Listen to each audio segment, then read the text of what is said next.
Mkana Samuel. Now, today marks 23 years since the 1998 bombing of the US Embassy, which threw the capital into an array of confusion and horrific sights. The victims, however, are unsatisfied with the lack of compensation from the government. 224 people lost their lives, while 5,000 others were injured. Shelengetich reports.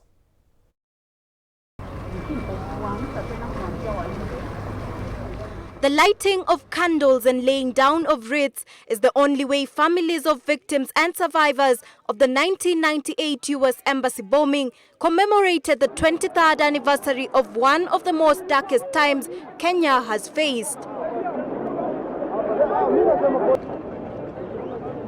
10:30 a.m. August 7th, 1998, a bomb explodes outside the US Embassy, and minutes later, a truck bomb detonates. Mr. Douglas, a survivor, recounting it as the last day his eyes saw light. Edmond, who lost his wife, on the other hand, terming it as the day the devil visited Kenya, literally. See, it never occurred to me that they were terrorists. Then I saw a man run from the scene of the shooting with a walkie-talkie on his right hand, and that's when the huge blast went.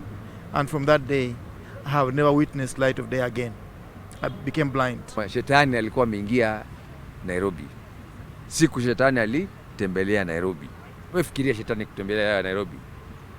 It was a day you would not want to remember. A horrible day.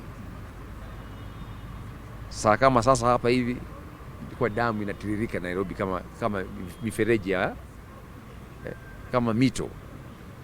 More than 200 people were killed with 5,000 others injured. However, according to those affected, despite the trauma, they are yet to be compensated.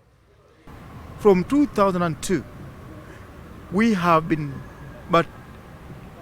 pushing for and supporting ourselves, because there have never been any form of compensation. Ambassador Esther Waringa, in her speech at the memorial, urged the government to deliver justice to the victims of the attack. Double efforts to deliver justice to the victims of attacks and their families, and appropriately and equitably address terrorism in the Republic and beyond.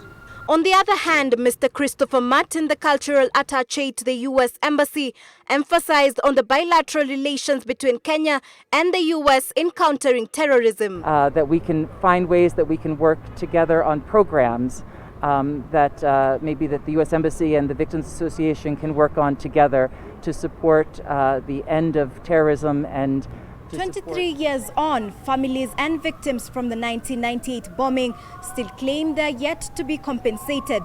Now they are hoping on the government to address their grievances. Shelengetich, Switch TV at the Memorial Peace Museum, Nairobi.